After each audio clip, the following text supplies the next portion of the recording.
Okay, another commonly missed concept on the competency test was when we had something such as a cube root of 81 times x to the 15th power times y to the 4th, and you were asked to simplify it.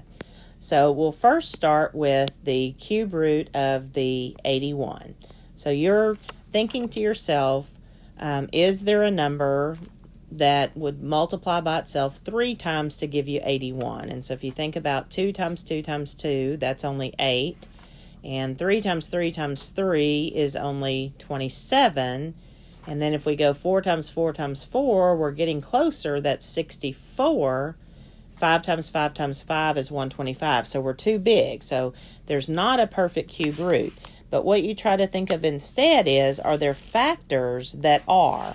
And what we know is that if you multiply the number 27 times 3, that would give you 81. And so in a minute, we can take the cube root of the 27.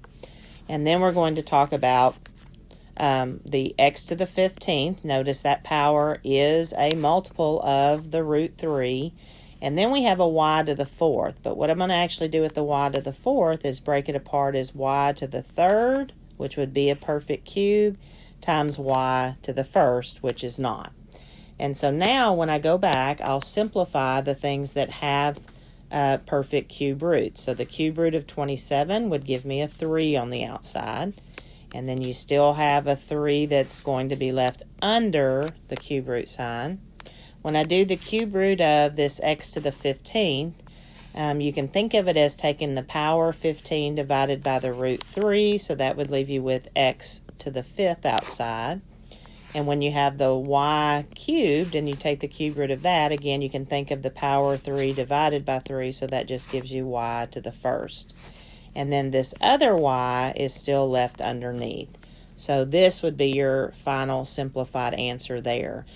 Some of you tried to write the answer with fractional exponents, and they did not want you to do that. Like, for example, some of you tried to write over here as y to the 4/3, and they do not want you to do that when they're asking you to simplify.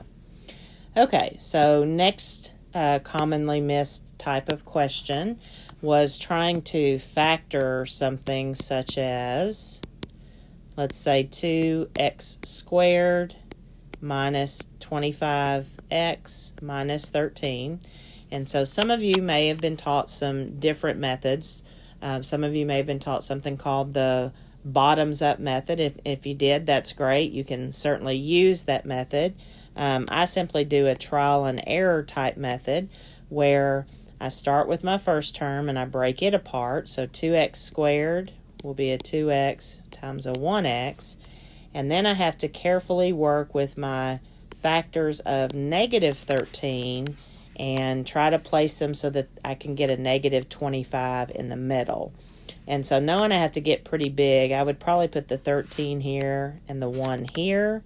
And in order to get a negative 25, I would need this to be negative. So when I do this outside product, notice that's negative 26. And then this would have to be positive, so that when I do the inside product, that's a positive 1x. And so the negative 26 plus the positive 1x is what gives me this middle term of the negative 25x that I was hoping for. So these would become those factors. So always once you get the factors, I encourage you to multiply it by out and make sure that you've got the right factors. Okay. So some of you had some issues trying to find the intercepts in order to graph a line. It specifically wanted the intercepts, so you could not just get it in y equals mx plus b form and plot the line that way because you didn't show both intercepts. So keep in mind, anytime we're looking for x-intercepts on a graph, we have to let the y value be 0. And when we're looking for a y-intercept on the graph, we're going to let the x be equal to 0. So I'll go with my x-intercepts first. When I plug in y equals 0, I'm going to have 6x equals 9 times 0 plus 18. So that just becomes 6x equals to 18. Divide both sides by 6, and I get an x-intercept of 3. And so remember, they had you plot.